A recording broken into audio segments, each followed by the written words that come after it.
ನಾನು ಹರ್ಷಿತಾ. ಕಾರ್ವಾಪ್ಲೆಟ್ ಚಾನೆಲ್ಗೆ ಸ್ವಾಗತ. ಕೇಂದ್ರ ಗೃಹ ಸಚಿವ ಅಮಿತ್ ಶಾ ಕರೋನಾ ಪಾಸಿಟಿವ್. ಕೇಂದ್ರ ಗೃಹ ಸಚಿವ ಅಮಿತ್ ಶಾ ಅವರಿಗೆ ಕರೋನಾ ಸೋಂಕು ದೃಢಪಟ್ಟಿದ್ದು ಆಸ್ಪತ್ರೆಗೆ ದಾಖಲಿಸಲಾಗಿದೆ. ಪಾಸಿಟಿವ್ ಬಂದಿರುವ ವಿಷಯವನ್ನು ಅಮಿತ್ ಶಾ ಟ್ವೀಟ್ ಮೂಲಕ ಖಚಿತಪಡಿಸಿದ್ದಾರೆ.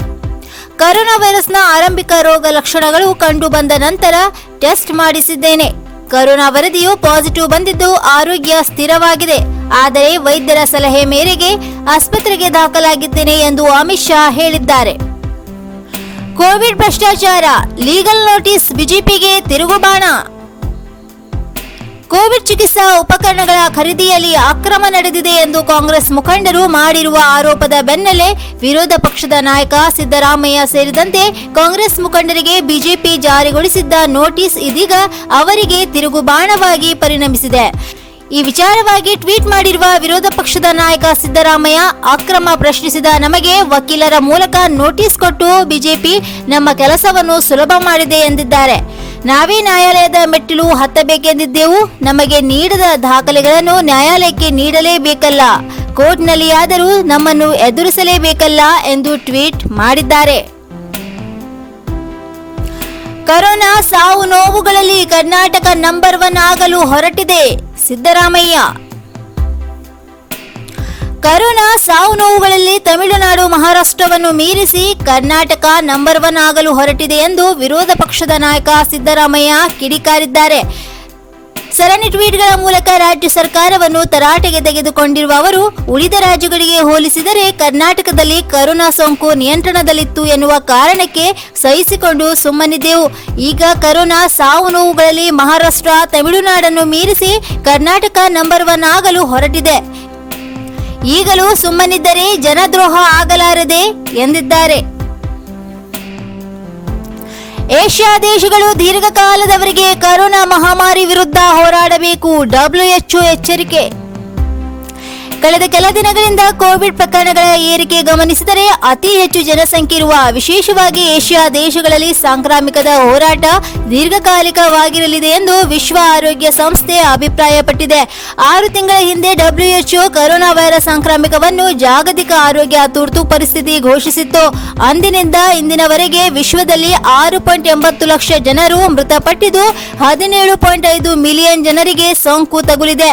ವಿಶ್ವದ ಹೆಚ್ಚಿನ ದೇಶಗಳು ಕೋವಿಡ್ ಸಾಂಕ್ರಾಮಿಕ ರೋಗದಿಂದ ಬಳಲುತ್ತಿದ್ದು, ವಿಶೇಷವಾಗಿ ಏಷ್ಯಾದ ದೇಶಗಳ ಸ್ಥಿತಿಗತಿ ಬಗ್ಗೆ ವಿಶ್ವ ಆರೋಗ್ಯ ಸಂಸ್ಥೆ ಕಳವಳ ವ್ಯಕ್ತಪಡಿಸಿದೆ. ಈ ದೇಶಗಳು ಭಾರೀ ಜನಸಂಖ್ಯೆ ಮತ್ತು ಅಸಮರ್ಪಕ ಆರೋಗ್ಯ ವ್ಯವಸ್ಥೆ ಹೊಂದಿವೆ ಮತ್ತು ಕಠಿಣ ನಿರ್ಬಂಧಗಳ ಹೊರತಾಗಿಯೂ ಪ್ರಕರಣಗಳು ಹೆಚ್ಚುತ್ತಿವೆ ಎಂದು WHO ವೆಬ್ಸೈಟ್ ವರದಿ ಮಾಡಿದೆ. ಒಂದೇ ಡೋಸ್ ಕೋತಿಗೆ ತಗುಲಿದ್ದ ಕೋವಿಡ್ ಸೋಂಕು ನಿವಾರಿಸಿದ J&J ಸಂಸ್ಥೆಯ ಲಸಿಕೆ. ಕೋವಿಡ್-19 ನಿವಾರಣೆಗೆ ಜಾಗತಿಕ ಹೆಲ್ತ್ ಕೇರ್ ಸಂಸ್ಥೆ ಜಾನ್ಸನ್ & ಜಾನ್ಸನ್ ತಯಾರಿಸಿರುವ ಲಸಿಕೆ ಜಗತ್ತಿನ ಗಮನ ಸೆಳೆಯುತ್ತಿದೆ.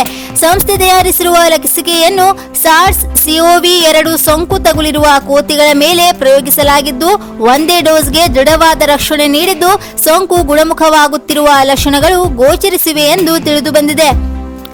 ರಿಸರ್ಚ್ ಮಕಾಕ್ಗಳಿಗೆ ಈ ಲಸಿಕೆ ಹಾಕಲಾಗಿತ್ತು. ಅದನ್ನೇ ಈಗ ಮಾನವರಿಗೂ ಹಾಕುವುದರ ಬಗ್ಗೆ ಚಿಂತನೆ ನಡೆಸಲಾಗುತ್ತಿದೆ ಎಂದು ಅಧ್ಯಯನದಲ್ಲಿ ತೊಡಗಿದ್ದ ಸಂಶೋಧಕ ಯುಎಸ್ನಲ್ಲಿರುವ ಬೆತ್ ಇಸ್ರೇಲ್ ಡಿಕಾನೆಸ್ ಮೆಡಿಕಲ್ ಸೆಂಟರ್ ನ ಡಾನ್ ಎಚ್ ಬರೂಚ್ ಹೇಳಿದ್ದಾರೆ.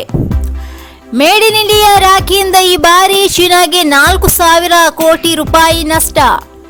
ಭಾರತದೊಂದಿಗೆ ಗಡಿ ಸಂಘರ್ಷಕ್ಕಿಳಿದ ಚೀನಾಗೆ ಮೇಲಿಂದ ಮೇಲೆ ಭರ್ಜರಿ ಪೆಟ್ಟು ಬೀಳುತ್ತಿದೆ. ಈ ಸಾಲಿಗೆ ರಾಖಿ ವ್ಯಾಪಾರವು ಸೇರ್ಪಡೆಯಾಗಿದೆ.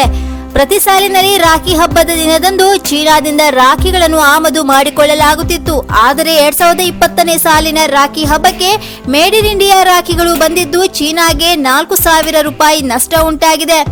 ಚೀನಾ ಉತ್ಪನ್ನಗಳನ್ನು ಬಹಿಷ್ಕರಿಸುವ ಆಂದೋಲನ ಯಶಸ್ವಿಯಾಗುವುದಿಲ್ಲ ಎಂಬ ಅಭಿಪ್ರಾಯವನ್ನು ಈ ಮೂಲಕ ಸುಳ್ಳುಗೊಂಡಿದೆ. ಜೂನ್ 10ರಂದು confederation of all India traders rakhi ಹಬ್ಬವನ್ನು ಹಿಂದೂಸ್ತಾನಿ ರಾಖಿ ಎಂದು ಆಚರಣೆ ಮಾಡಬೇಕೆಂದು ಕರೆ ನೀಡಿತ್ತು. ಇದಕ್ಕೆ ನಿರೀಕ್ಷಿತ ಬೆಂಬಲ ದೊರೆತಿದ್ದು ದೇಶೀಯ ರಾಖಿಗೆ ಹೆಚ್ಚಿನ ಬೇಡಿಕೆ ಉಂಟಾಗಿದೆ. CIT ಸಹಕಾರದಿಂದ ದೇಶಾದ್ಯಂತ ಭಾರತೀಯ ಸರಕುಗಳನ್ನು ಉಪಯೋಗಿಸಿ ಅಂಗನವಾಡಿ ಮನೆಗಳಲ್ಲಿರುವ ಮಹಿಳೆಯರು 1 ಕೋಟಿ ರಾಖಿಗಳನ್ನು ತಯಾರಿಸಿದ್ದಾರೆ. ಈ ಮೂಲಕ ಒಂದೇ ಒಂದು ರಾಖಿಯನ್ನು ಚೀನಾದಿಂದ ಈ ಬಾರಿ ಆಮದು ಮಾಡಿಕೊಳ್ಳಲಾಗಿಲ್ಲ. ಪ್ರತಿ ವರ್ಷ 6,000 ಕೋಟಿ ರೂಪಾಯಿ ಮೌಲ್ಯದ 50 ಕೋಟಿ ರಾಖಿಗಳು ಮಾರಾಟವಾಗುತ್ತಿತ್ತು. ಈ ಪೈಕಿ 4,000 ಕೋಟಿ ಮೌಲ್ಯದ ಚೀನಾ ರಾಖಿಗಳನ್ನು ಆಮದು ಮಾಡಿಕೊಳ್ಳಲಾಗುತ್ತಿತ್ತು ಎಂದು ಸಿಐಟಿಯ ರಾಷ್ಟ್ರೀಯ ಅಧ್ಯಕ್ಷ ಬಿಸಿ ಭಾರತೀಯ ಹೇಳಿದ್ದಾರೆ. ಚೀನಾ ಉತ್ಪನ್ನಗಳನ್ನು ಬಹಿಷ್ಕರಿಸುವ ಮುಂದಿನ ಭಾಗವಾಗಿ ಆಗಸ್ಟ್ 9ರಂದು ದೇಶಾದ್ಯಂತ ಇರುವ ಟ್ರೇಡರ್ಗಳು ಚೀನಾ ಕ್ವಿಟ್ ಇಂಡಿಯಾ ಅಭಿಯಾನಕ್ಕೆ ಚಾಲನೆ ನೀಡಲಿದ್ದಾರೆ ಎಂದು ಭಾರತೀಯ ತಿಳಿಸಿದ್ದಾರೆ. ಶೀಘ್ರದಲ್ಲೇ ದಿಲ್ಲಿಗೆ ಸಿಎಂ ಸಂಪುಟ ಪುನಾರಚನೆ ವೇಳೆ ಶಶಿಕಲಾ ಜೊಲ್ಲೆಗೆ ಕೋಕ್. ಸಂಪುಟ ವಿಸ್ತರಣೆ ಇಲ್ಲವೇ ಪುನಾರಚನೆಗೆ ಮುಂದಾಗಿರುವ ಮುಖ್ಯಮಂತ್ರಿ ಬಿಎಸ್ ಯಡಿಯೂರಪ್ಪ ಮುಂದಿನ ವಾರಾಂತ್ಯದ ವೇಳೆ ದಿಲ್ಲಿಗೆ ಭೇಟಿ ನೀಡಿ ವರಿಷ್ಠರ ಜತೆ ಸಮಾಲೋಚನೆ ನಡೆಸುವ ಸಾಧ್ಯತೆಗಳಿವೆ. ರಾಜ್ಯ ಸಚಿವ ಸಂಪುಟ ಪುನಾರಚನೆ ವೇಳೆ ಮಹಿಳಾ ಮತ್ತು ಮಕ್ಕಳ ಕಲ್ಯಾಣ ಇಲಾಖೆ ಸಚಿವೆ ಶಶಿಕಲಾ ಜೊಲ್ಲೆ ತಮ್ಮ ಸ್ಥಾನ ಕಳೆದುಕೊಳ್ಳುವ ಭೀತಿಯಲ್ಲಿದ್ದಾರೆ. ಈ ಹಿನ್ನೆಲೆಯಲ್ಲಿ ದೆಹಲಿಗೆ ತೆರಳಿ ವರಿಷ್ಠರನ್ನು ಭೇಟಿಯಾಗಿದ್ದ ಜೊಲ್ಲೆ ಇದೀಗ ರಮೇಶ್ ಜಾರಕಿಹೊಳಿ ಜೊತೆಗೂ ಮಾತುಕತೆ ನಡೆಸಿದ್ದಾರೆ. ಯೋಗಿ ಆದಿತ್ಯನಾಥ್ ಟೀಮ್ನ ಪ್ರಭಾವಿ ಸಚಿವೆ ಕಮಲ್ ರಾಣಿ ಕೊರೋನಾಗೆ ಬಲಿ. ಕೊರೋನಾ ವೈರಸ್ನಿಂದ ಬಳಲುತ್ತಿದ್ದ ಉತ್ತರ ಪ್ರದೇಶದ ಸಚಿವೆ ಕಮಲ್ ರಾಣಿ ವರುಣ್ ಭಾನುವಾರ ಮೃತಪಟ್ಟಿದ್ದಾರೆ. 67 ವರ್ಷದ ಕಮಲ್ ರಾಣಿ ಬೆಳಿಗ್ಗೆ 9:30ಕ್ಕೆ ಲಖನೌನ ಸಂಜಯ್ ಗಾಂಧಿ ವೈದ್ಯಕೀಯ ಕಾಲೇಜಿನಲ್ಲಿ ಕೊನೆಯುಸಿರೆಳೆದಿದ್ದಾರೆ. ಪ್ರಧಾನಿ ನರೇಂದ್ರ ಮೋದಿ ಹಾಗೂ ರಾಷ್ಟ್ರಪತಿ ರಾಮನಾಥ್ ಕೋವಿಂದ್ ಸಂತಾಪ ಸೂಚಿಸಿದ್ದಾರೆ. 2 ವಾರಗಳ ಹಿಂದೆ ಸಚಿವೆಗೆ ಕೊರೋನಾ ಸೋಂಕು ತಗುಲಿತ್ತು. ಜುಲೈ 18ರಿಂದ ಕಮಲಾ ರಾಣಿಯವರನ್ನು ಆಸ್ಪತ್ರೆಗೆ ದಾಖಲಿಸಲಾಗಿತ್ತು. ಕೆಲ ದಿನಗಳಿಂದ ಆಮ್ಲಜನಕ ಮತ್ತು ವೆಂಟಿಲೇಟರ್ನಲ್ಲಿ ಚಿಕಿತ್ಸೆ ಮುಂದುವರೆದಿತ್ತು. ಯೋಗಿ ಆದಿತ್ಯನಾಥ್ ಸಚಿವ ಸಂಪುಟದಲ್ಲಿ ತಾಂತ್ರಿಕ ಶಿಕ್ಷಣದ ಸಚಿವೆಯಾಗಿ ಕಮಲ್ ರಾಣಿ ವರುಣ್ ಸೇವೆ ಸಲ್ಲಿಸುತ್ತಿದ್ದರು. ಕೋವಿಡ್ನಿಂದ ಗುಣಮುಖರಾದ ನಟ ಅಮಿತಾಬ್ ಬಚ್ಚನ್ ಆಸ್ಪತ್ರೆಯಿಂದ ಬಿಡುಗಡೆ. ಕೋವಿಡ್ ದೃಢಪಟ್ಟಿದ್ದ ಹಿನ್ನೆಲೆಯಲ್ಲಿ ಮುಂಬೈನ ನಾನಾವತಿ ಆಸ್ಪತ್ರೆಗೆ ದಾಖಲಾಗಿದ್ದ ನಟ ಅಮಿತಾಬ್ ಬಚ್ಚನ್ ಭಾನುವಾರ ಬಿಡುಗಡೆಯಾಗಿದ್ದಾರೆ. ಆಸ್ಪತ್ರೆಗೆ ದಾಖಲಾದ 23 ದಿನಗಳ ಬಳಿಕ ಅಮಿತಾಬ್ ಬಚ್ಚನ್ ಬಿಡುಗಡೆಯಾಗಿದ್ದು, ಅವರ ಪುತ್ರ ಅಭಿಷೇಕ್ ಬಚ್ಚನ್ಗೆ ಚಿಕಿತ್ಸೆ ಮುಂದುವರೆದಿದೆ.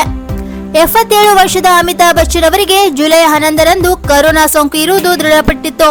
ಆ ನಂತರ ಅವರ ಪುತ್ರ ಅಭಿಷೇಕ್ ಬಚ್ಚನ್, ಸೊಸೆ ಐಶ್ವರ್ಯ ರಾಯ್ ಮತ್ತು ಮೊಮ್ಮಗಳಿಗೂ ಕೋವಿಡ್ ಇರುವುದು ಬೆಳಕಿಗೆ ಬಂದಿತ್ತು.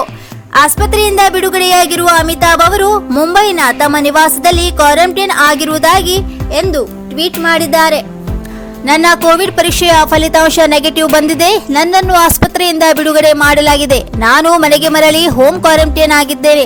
ದೇವರ ಕೃಪೆ, ಅಪ್ಪ ಅಮ್ಮನ ಆಶೀರ್ವಾದ, ಆತ್ಮೀಯ ಸ್ನೇಹಿತರ ಪ್ರಾರ್ಥನೆ, ಅಭಿಮಾನಿಗಳ ಹರಕೆ ಮತ್ತು ನಾನಾವತಿ ಆಸ್ಪತ್ರೆಯ ಅತ್ಯುತ್ತಮ ಆರೈಕೆ ಮತ್ತು ಶುಶ್ರೂಷೆಯಿಂದ ನನಗೆ ಈ ದಿನವನ್ನು ಕಾಣಲು ಸಾಧ್ಯವಾಗಿದೆ ಎಂದು ಅಮಿತಾಬ್ ಬಚ್ಚನ್ ಟ್ವೀಟ್ನಲ್ಲಿ ತಿಳಿಸಿದ್ದಾರೆ. ಇನ್ನು ಮತ್ತಷ್ಟು ಸುದ್ದಿಗಾಗಿ ಕಾರ್ವಾರ್ ಪ್ಲಸ್ ವೀಕ್ಷಿಸಿ. ನೀವು ಯೂಟ್ಯೂಬ್ ಅಲ್ಲಿ ನೋಡ್ತಿದ್ದೀರಿ, ಸಬ್ಸ್ಕ್ರೈಬ್ ಮಾಡಿ, ಬೆಲ್ ಐಕಾನ್ ಕ್ಲಿಕ್ ಮಾಡಿ. ಫೇಸ್ಬುಕ್ ಪೇಜ್ ಅಲ್ಲಿ ನೋಡ್ತಿದ್ದೀರಿ, ಫಾಲೋ ಮಾಡಿ. ಧನ್ಯವಾದಗಳು.